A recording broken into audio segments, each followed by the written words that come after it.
Hi, hello, how are you? Happy Halloween, you guys. I will be sharing all of my Halloween tutorials like fully finished here today. I'm gonna start putting them down. But yes, today we'll be just going through all of the Halloween tutorials I did.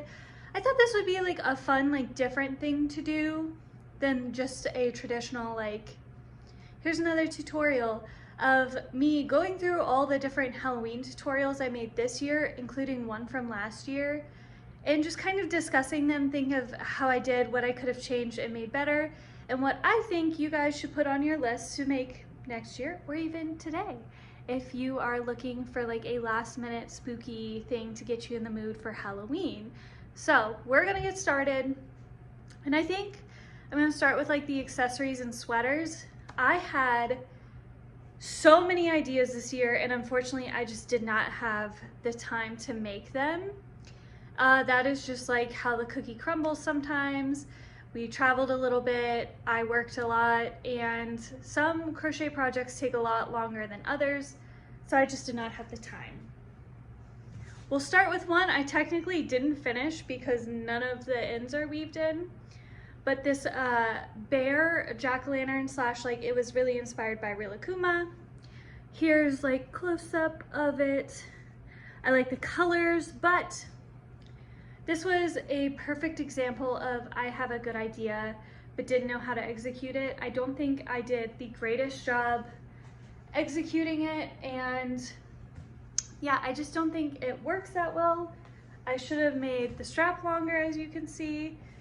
Oh, that's actually a lot better when he's flat instead of 3D, but that's just like how the cookie crumbles, you know? So here's how he looks. I would rank this, other than the like string hanging down, I'd probably give this like a 4 out of 10. I think the idea was there. I don't think the execution was there. I think if you're going to follow a bag tutorial for Halloween, which this I'm pretty sure took less time and it's bigger. This is my bat bag that I made. The bats were a lot easier than I thought. I technically like followed I think it was like for the bracelets that people make, where they have like the little dots. I'm pretty sure that's what I used as like a template to make my bats. The only problem is you can see where I stitched in my straps because I did try something new. So we'll work on that, but I love the color of this. I didn't get to use this year because it wasn't big enough to travel with, and I don't take it back to work, so didn't get to use it this year, but I'm definitely hanging on to this, and I'm gonna use it next year. So this would be like a good, I'm grabbing a couple things from the grocery store bag. But yeah, so this one I would rate like an 8 out of 10. I think this was fun. It took me way less time than I planned. I think it literally took me a day to do this, which I love that. And going on with that, I made 2 sweaters. This is last year, this is this year. This one, I learned a lesson. I love the ghosts on it. I did not finish the neckline because I knew I wasn't gonna wear it this year, which is always very unfortunate. It just, like, it was only cool for about like 2 to 3 weeks, but not even consistently. And I was kind of hoping I would have been able to wear it today, which is actually Halloween, but it's not cool enough. It's actually 75 degrees outside, which I do not love. But I could wear it just like this, but I think the neckline, doing like a turtleneck with it would look so much better. But here's this. I think the graphic is really cute. I just don't like this yarn. I used cotton yarn this time, but the yarn was too thin. And I think for like getting like a cozy fall sweater, it just doesn't give like a good vibe, you know? Also, like, it doesn't hold as well there. I didn't have issues with any other sweater I've made, but this one kind of like pulls because it's like the yarn is too heavy for itself to hold, if that makes sense. But hold on, I have to go let my cat in. The second sweater, can you believe this was the first sweater I made? I thought this was horrible when I first made it. I was very proud of it, but I was like, I could have done so much better. And I look back and I'm like, I did a really great job with this. I made this a year ago, which I was just really getting into crochet a year ago. I have off and on crocheted for a little bit longer than that, but a year ago was kind of like the start of my crochet adventure. And yeah, this one I use a much thicker yarn, but it is acrylic, so it's super warm and not something I could see myself wearing right now because, like I said, it is warm outside today. But I think I did a really great job, and for these, they're not technically tutorials. I think both of them I did guides of just like guiding you of how to make these with your own sizes, because everyone's different sizes and shapes, but I think this one definitely turned out better, and I think this is more classic. Like, this just screams like classic Halloween jumper. Next, we're gonna jump into the like plush and pillows, because I do have a pillow. Uh-oh, I just threw Stay Puft Marshmallow Man. It's this pumpkin one, which I recommend this one still because this is good for all of fall. This is great for November.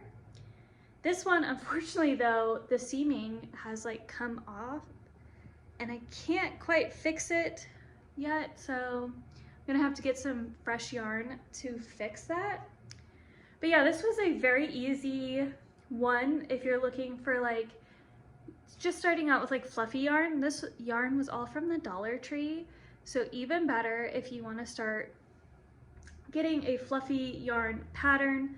I recommend this one because, like I said, it's perfect even for now. Halloween does not end pumpkins. But with that being successful, and I would give that like a 6.5-ish because I could have done it easier. I'll go with my little fail. I still posted this because I do like all my projects for the first time when I film the video. I think that's part of the fun. And he's very cute, but he did not turn out how I planned. And a big part of it was my white was thinner than my black. So as you can see, it doesn't really like show very well. It kind of like got lost. So yeah, my little skeleton friend, I would not rank him very high, and I wouldn't necessarily recommend this video, but either way, he's still cute. Next, I'll do my most recent one, which I did finish yesterday.